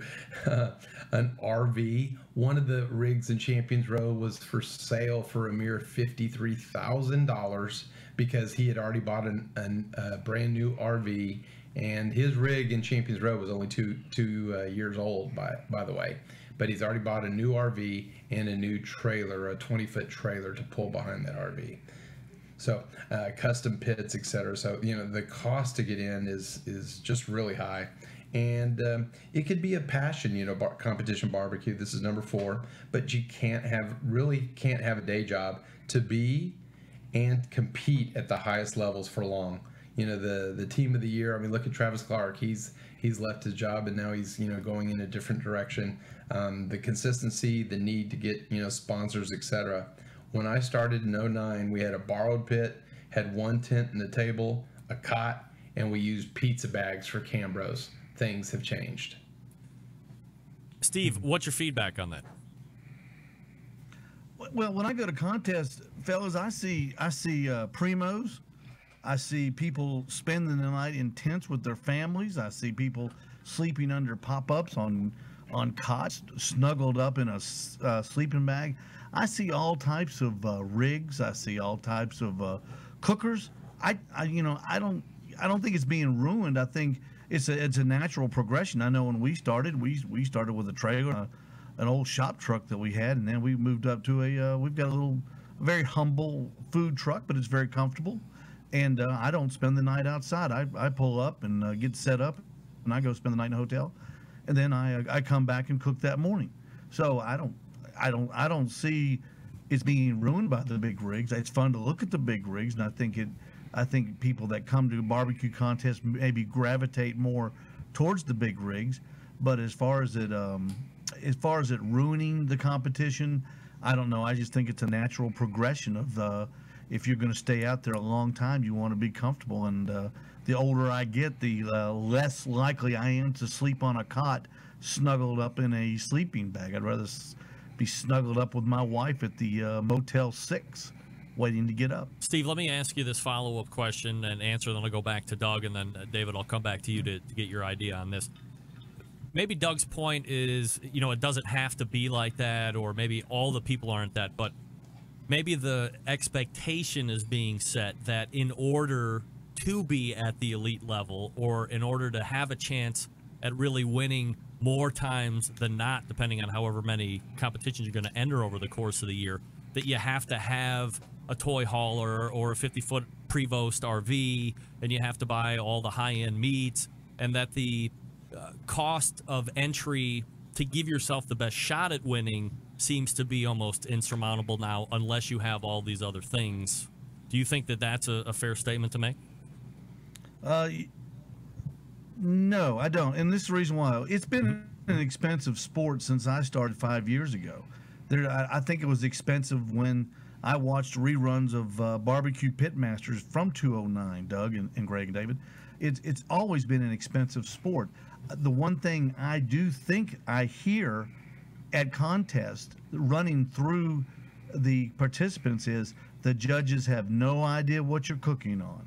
So you may be cooking on an Smoky Mountain, and you may be cooking next to a Myron mixing water cooker, but that judge does not know what you're cooking on. Now, the taste of the meat, now there you go. That is one thing that I think has been the game changer, is the proliferation of Wagyu brisket. Not so much the pork, but the brisket, and I think that does set the brisket people apart that cook Wagyu. I think it's a superior tasting meat. I've tasted it. I've tried to cook it. I cook better prime than Wagyu. But be that as it may, I think the meat would set you apart a little bit. But it didn't up my game getting a trailer over the old tent. I can tell you that. Doug, is that kind of the point, that you think that people might perceive that you need all of these things in order to really have a shot? Yeah, to me, it is becoming elitist from the standpoint of when I first got in, and this is maybe more typical in Texas. Maybe 20%, 15-20% of the people would have RVs, and sleep on site, etc. Now I'd say it's more like 60 or 70. I'm still old school. I sleep in my SUV in my back of my Jeep, and I'm fine. And when my wife is out, we sleep in a tent. But the proliferation of the money needed from a perception standpoint, perhaps, as well as reality, is that it has increased. Always love to give David or get David's take here on this because he's kind of newer into the world of competition barbecue. So, David, I would love to see what your expectation of what you need to have in order to be competitive is. I completely agree with Doug's take here. Fortunately for my wallet, I found out very quickly exactly what Doug's talking about. I showed up to my very first contest with a borrowed smoker, a tent with some walls around it and a heater, and I was all excited to go out and, win this contest and show what I can do. And I'm walking through the yard and I see a guy literally walk around on the back of his rig, get a remote out of his pocket, hit a button, both doors like butterflied open French door style, and there was a smoker on each side, and I'm like, are you freaking kidding me? There is no way. And then of course it was 42 degrees and sleeting rain, and we're outside huddled up underneath a canopy and a lantern, or one of those heaters that you said you got for Christmas, Doug, and Greg, and yep. Man, it was miserable all night long. I was completely dead when it was time for the turn-in. The people that had the big rigs, the RVs, they were absolutely at an advantage. Not to mention the cost of the meat. I was cooking a Costco brisket, and now that I know about Wagyu and all those things, I don't think you don't have a chance at all if you aren't doing the premium stuff, having the better cookers. I think the days of the guy just borrowing a grill and throwing up a tent and having a shot are gone. And as far as it being prohibitive, I was sitting around with my buddies saying, just this last weekend, I said, I really would like to try one more contest. I've honed my skills. I know so much more than I did 6 months ago, a year ago. I'm like, let's just get together, cut the cost, try one more contest. And he said, David, I'm not doing it. It's not worth it unless we win. And, the chances of that are just 1 in 100, 1 in 200. He goes, it's not worth it. So is it not enjoyable to split those costs and just go out and do it because it's something that you like versus having a mentality that you have to go out there and win in order to make it worth it? That was my argument, and he said, you know what, then let's have a neighborhood barbecue. Let's invite our friends, our family, the people that we care about, and just do that. Even the People's Choice, that's not about how well you cook. At the contest I've been to, the contest I was at last time for the People's Choice Award, I thought I put out a really good product. And the team that won, they were there saying, vote for us, and we're donating our money to children's cancer.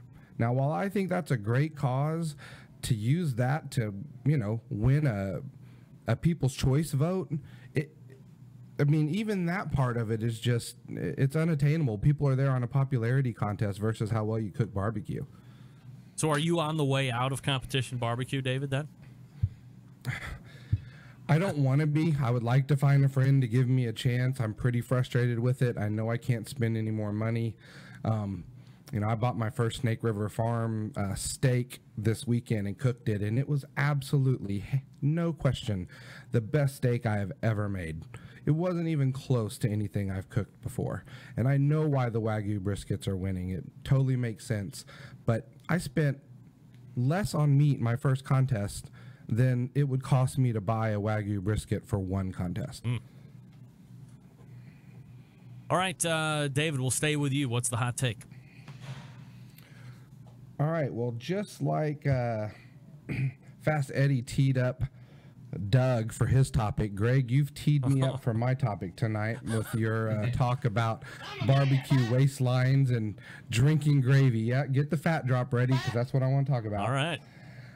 Okay, so barbecue guys, it's obvious that there is a struggle with the waistline in the industry. Greg, what was the first size of shirt that you were out of on the horse meat t-shirt giveaway? It was 3XL. There you go. And which I believe is what there's they a call. diet. I believe that's what they call barbecue medium, if I'm not mistaken. And I know there are skinny guys in barbecue, don't get me wrong, but if you walk around a contest for a large part, no pun intended, the waistlines are big. And I've been on the keto diet for, well, I brought it up last time we had our segment on, so for a month. And the food I've been able to eat was extremely enjoyable, and it includes barbecue. And I've lost 20 pounds and hope to keep going. And I have not missed any of the, well, I've missed some of the food, but I've not enjoyed my meals.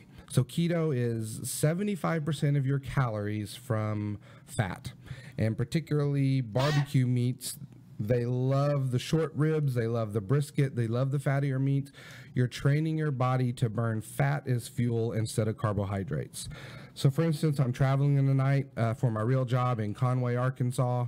I ate at Fat Daddy's Barbecue, and I had pulled pork, ribs, brisket, and 2 helpings of green beans, and it was completely on my diet because I didn't have the baked beans, I didn't have the potatoes, and it's just been, the energy level is amazing. I think it's something that barbecue guys can do because we love our meat. I can have bacon, eggs, and avocado and cheese for breakfast. I just have to avoid, the carbohydrates and any types of sugars. So if you can get that out of the way, you can keep eating barbecue, keep enjoying smoking meat in your backyard, and maybe we can do something about the waistlines in the barbecue industry. And there's no limit in the amount of ribs and pork and whatever else, as long as it falls within this keto, or does it have to be a certain portion each day? Sure. It's not exactly like the Atkins diet from years back where you could just eat and eat and eat and eat and eat all the greasy fat and cheese that you wanted. I mean, you should limit portions, but it's when I say limit portions, I eat until I'm full. So should I throw down 2 racks of ribs? Certainly not. But actually, some of the hardest part of following this diet, Greg, is making sure I get enough fat in my diet. I need to get nuts, throw nuts on things, or avocados and cheese, getting peanut butter in there. Just as long as you're avoiding the carbohydrates and eating within reason. I'm certainly not taking a diet plate and a salad where I feel like, oh man, I'm going to eat again in an hour because I'm starving. And you're down 20 pounds in a month. Correct. Good for you. I like that. Thank you. Doug, what do you think about fat barbecue guys? Well, my first contest that I participated in September of 2009, we were lucky enough actually to get 3rd overall, a 2nd in brisket, and 3rd in ribs. And actually, gentlemen, Darwin Howell came up to me. And before barbecue, I used to be a competitive tennis player, but I blew out my knee. So I used to be able to eat whatever I want, whenever I want, etc. And chips and queso and hot sauce are a main food group for me. But he came up to me and said that, yeah, he used to be my size and play racquetball, but then he started doing competitive barbecue. And I promise you, I joined a gym the next week. And I have been at that gym for 3 to 4 days a week for the better part of 7, 8 years. So I still do that. It's interesting in terms of David's take. I have actually cut out chips, flour tortilla, and bread. So I have reduced the number of carbs now. Am I eating Steve, what do you call them? Pork buttons or, burnt swine cubes. Swine cubes, whatever. I don't, sounds like David, we might need to incorporate that as a regular mainstay in the diet for the fat. But I've actually lost 8 pounds doing giving up chips as one of my mainstays, and flour tortilla. Down here we have to have our breakfast tacos, so the flour tortillas are quite common.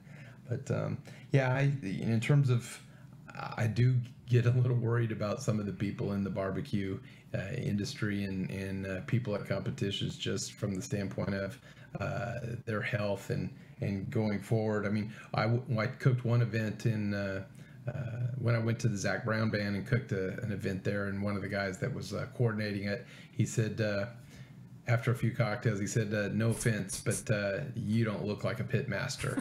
And I said, "That's fine. Wait till tomorrow." And anyway, that is a perception that people have, is that and people have that about chefs too, right? What's the saying? Never trust a skinny chef. Never trust a skinny chef. So, I think it would be good. Maybe that needs to be put into the rules of KCBS or IBCA, etc. But I am finding some success in it, but I'm not doing it super rigorously. It sounds like which David may be. Steve, stand by. We'll get your opinion here in just 1 second, and then we'll also go ahead and get your hot take as well. But first, before we do that, I'm going to talk to you quickly about the newest sponsor of the show, Traeger Grills. TraegerGrills.com is that website. So as we were talking with Chad Ward earlier in the first hour of this show, a couple different product lines or grills to choose from. You have the Pro line, which is, according to Chad, kind of that entry level or entry into pellet-fired cookers. Chad has cooked thousands and thousands of pounds on these Pro line grills. So if you're not ready to make that big commitment for a Timberline model, the 850 or 1300, you want to test it out first, you want something that is reliable, something that's going to cook food very well, then that Pro series of grills, something you might want to be taking a look at. A good price point for entry as well. Now, if you want the tech, if you want big capacity, if you want the latest cutting edge technology, then you're going to want to look at that Timberline grill, the 850 or the 1300, as we were just talking about. The thing that I find most impressive about this is how in the combustion portion of it, they have, Doug will correct me here after we get out of this break, but I believe it's called like the constant blue smoke technology or the fresh smoke technology. And they have figured out a way so that there is constantly this great, fresh, flavorful blue smoke that is circulating around the meat. It is sucked from the top all the way down the bottom and then out of the back. You're not going to find your traditional exhaust stack like you would see or that you would think you would see on some of these cookers. It's exhausted right out of the back after it's been pulled from the top all the way down across the meat and then out the back.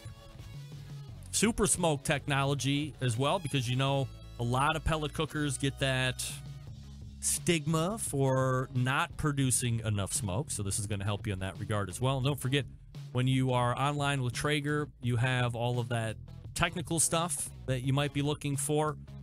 Totally cloud-based solution. They got pellets, they got accoutrements, accessories, all that stuff. So you head on over to TraegerGrills.com. That's TraegerGrills.com. Check out all the products, find a dealer where you're at locally. And then, if they got a shop class around you, you want to see what the pros are doing or learn how to use those grills a little bit better, sign up for a shop class as well. You never know who's going to be teaching one of those. Could be Doug, could be Chad, could be BBQ, could be Matt Pittman. Who knows? TraegerGrills.com. That's TraegerGrills.com. We are back with the second portion of the embedded correspondence right after this. Stick around.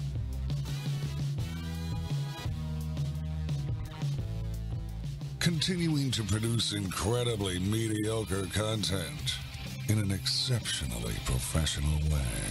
You're listening and watching the Barbecue Central Show. Once again, here's your host, Greg Rempe.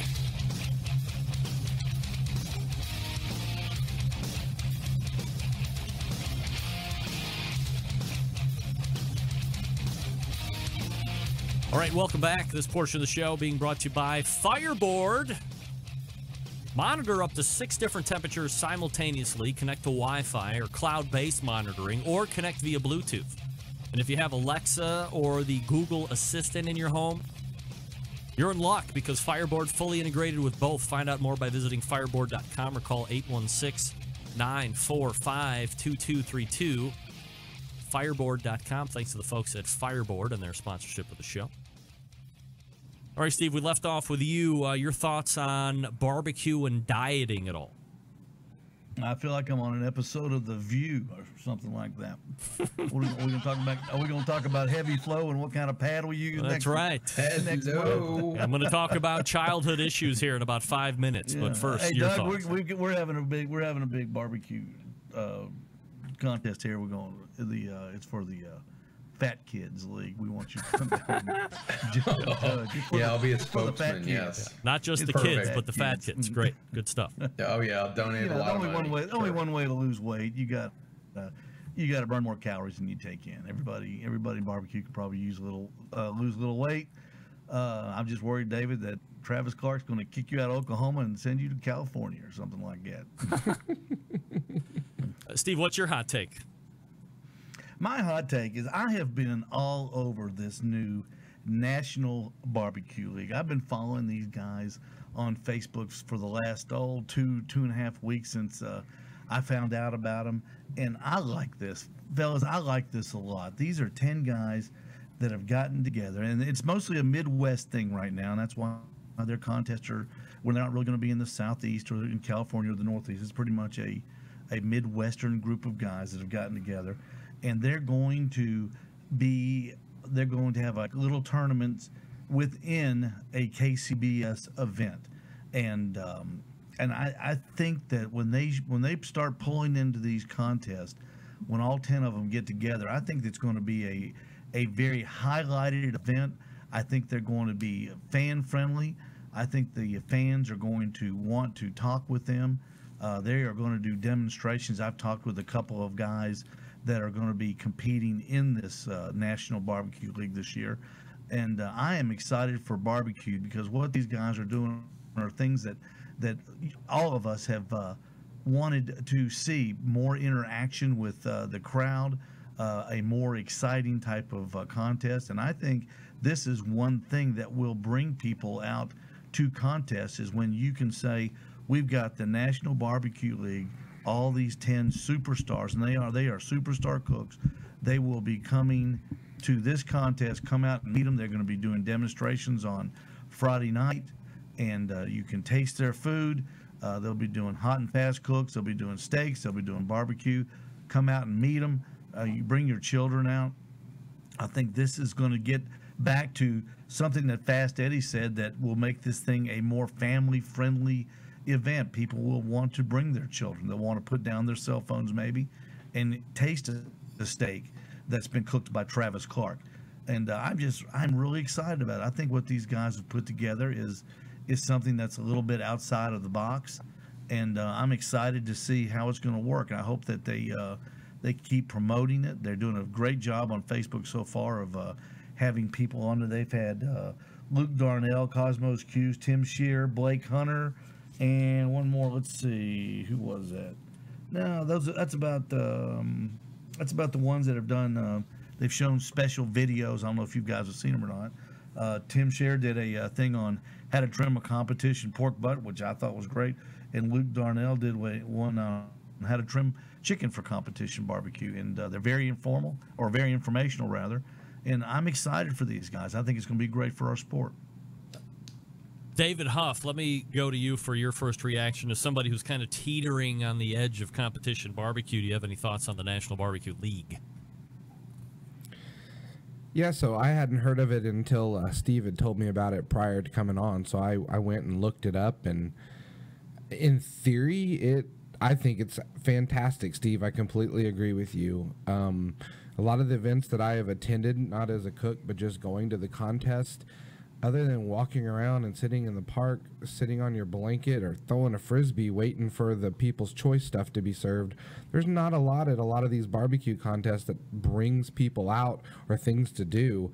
And I think if there was some, exhibition, if you will, and an actual chance to interact with these guys and find out how they do what they do and why, I think it's fantastic. I guess my question would be, these guys have all been at contests before. A lot of these guys you mentioned have even been at some of the local ones in Oklahoma.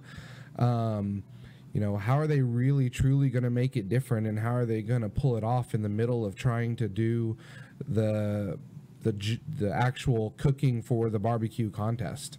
Logistically, I'm not sure how it will work, but in theory, I'm excited as well. I can't wait to see some of these guys and interact more with them at these contests. David, so this is how it's supposed to work. There's going to be 12 total events planned for this year, 2018, plus the series final.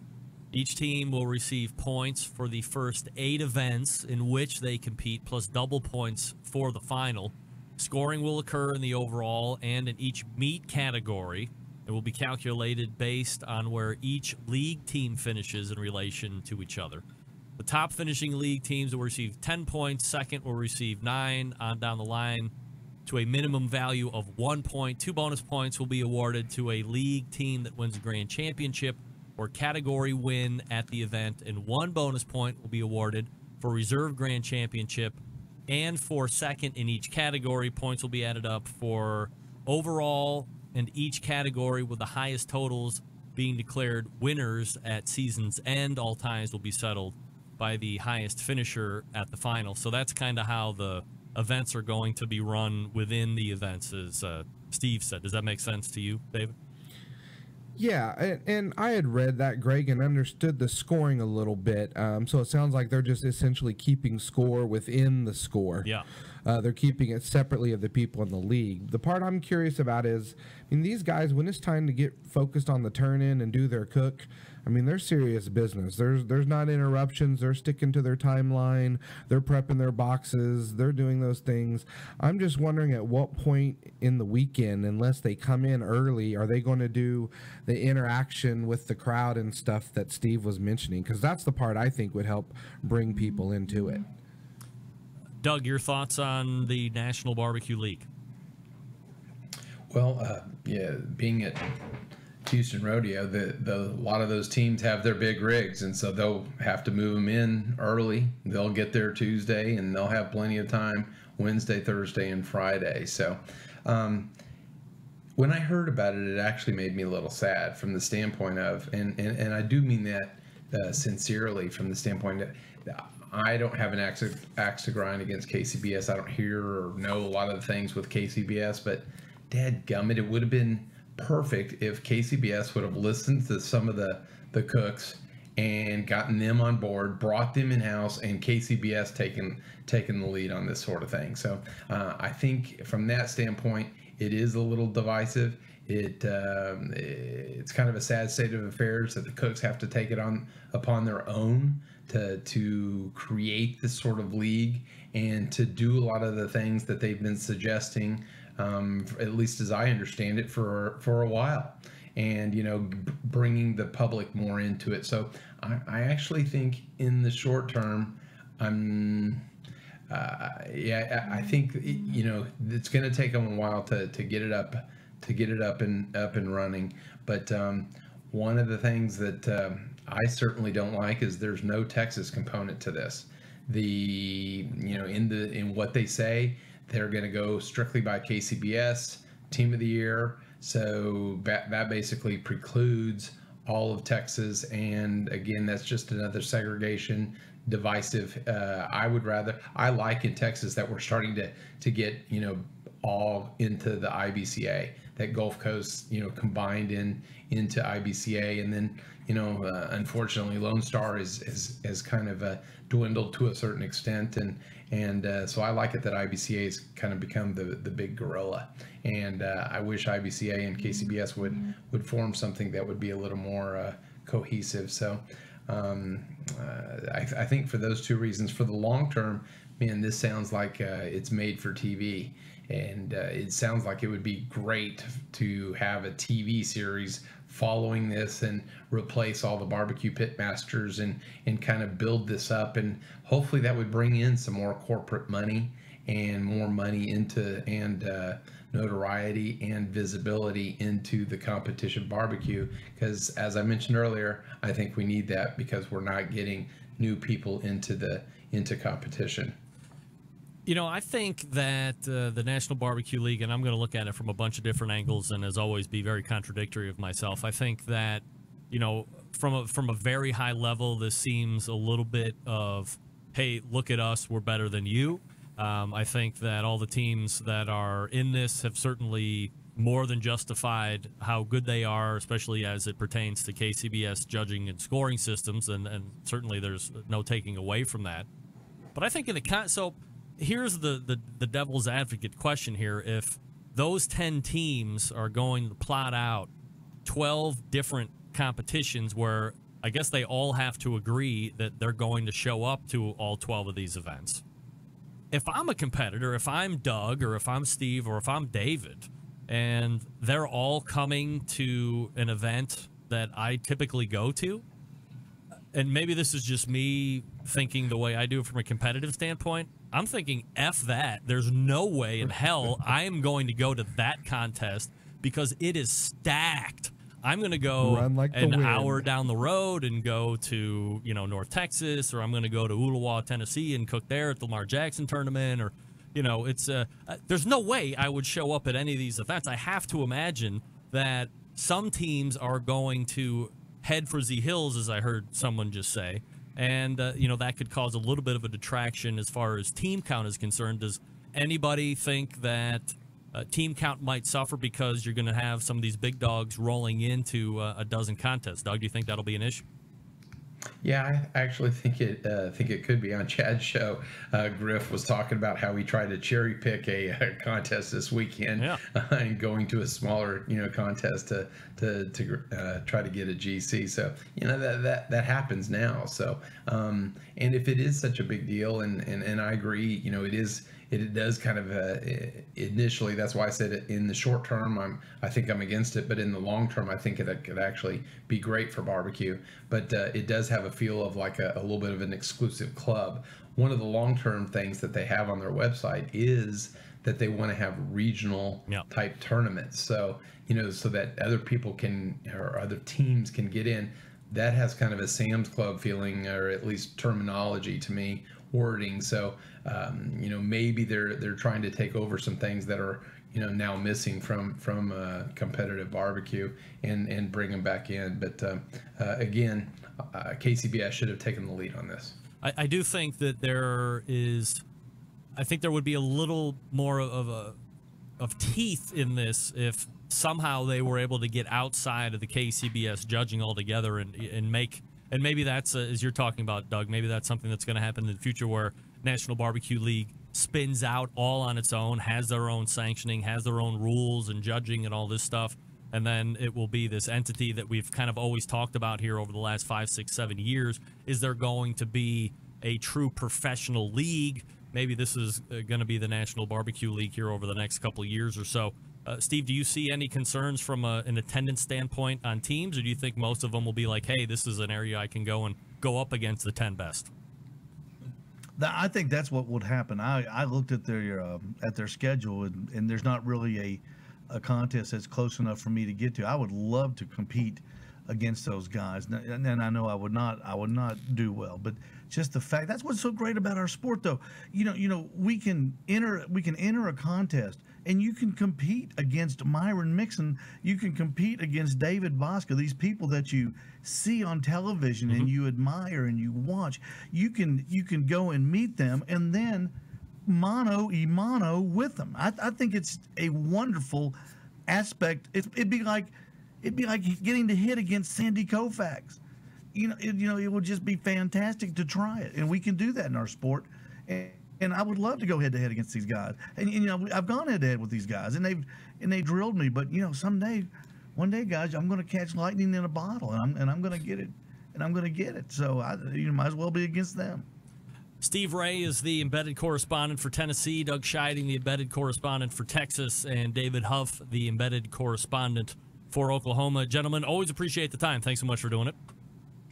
Thank you so much, Not a Greg. problem. I'm going to go practice my curling now, There Greg. you go. Go curl. Go shoot up with Winstraw and make sure that you do it properly. Cheat to curl. That's what I always say. Cheat to curl. All right. Another successful embedded correspondence segment down. Let me talk to you quickly about the National Barbecue and Grilling Association's event coming up in Dallas-Fort Worth, March 15th, 16th, and 17th. Once again, I will be doing live shows Thursday, Friday, Saturday, noon to 3 local time. On Friday, Chris Lilly is already in. We also have somebody else that I can't think of right off the top of my head, Sam Jones. Sam Jones Barbecue. We'll obviously be talking whole hog with him. Also have Chad Ward lined up. I have Jess Pryles lined up probably on a Saturday.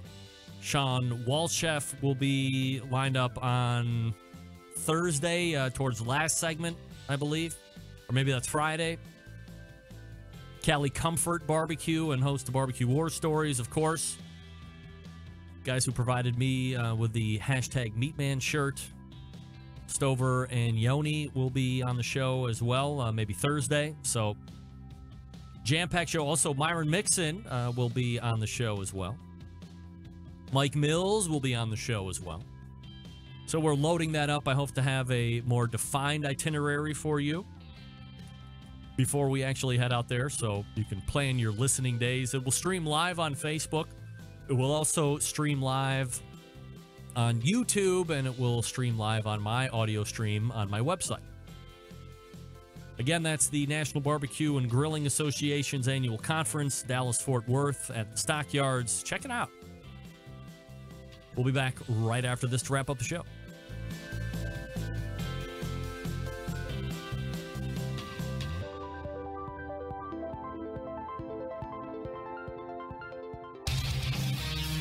Whole packers, full racks, legs and thighs, injecting butts.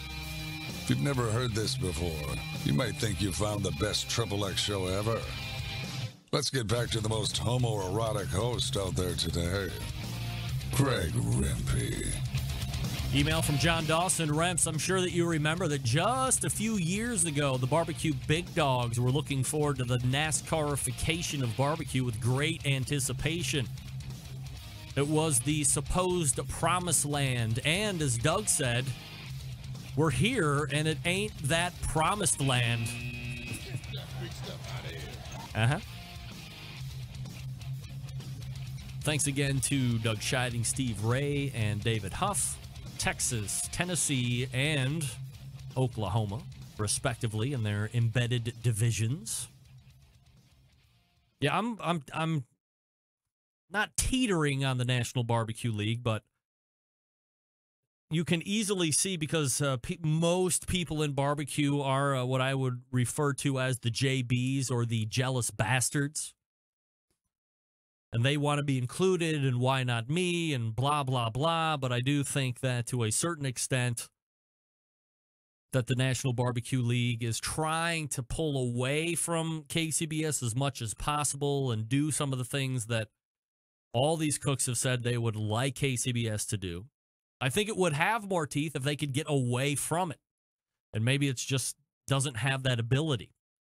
And I do think you will see attendance drop in some of the events that they're going to be in from the sheer fact that people aren't going to want to go up against it. You know, 1 or 2 teams, okay. 10? Probably not. So they might be finding other places to go. We will certainly keep an eye on that. I'll be looking to get some interviews with the folks at National Barbecue League. Also, you know, if you race down the top 10 in 2017, some teams aren't on the National Barbecue League for whatever reason. Maybe it's travel. Maybe they don't want to be a part of it. I don't know. But, you know, it's not the straight up top 10. So we'll see how it unfolds here over the next weeks and months to come. Right now, we'll go ahead and wrap it up all the way back in the first hour. We talked with Chad Ward, Traeger Grills, the marketing manager there for the barbecue division. TraegerGrills.com is the website to check out. New sponsor of the show. We also talked with Ed Morin, barbecue legend, Fast Eddie, creator of the FEC cooker, Cookshack.com. He's partnering with them, of course, to make those cookers. He's going to be racing race cars in the desert in just a few weeks' time. Eddie, I forgot to ask if you were going to be at NBBQA in mid-March. I will be there as well. Maybe we can catch up if you are.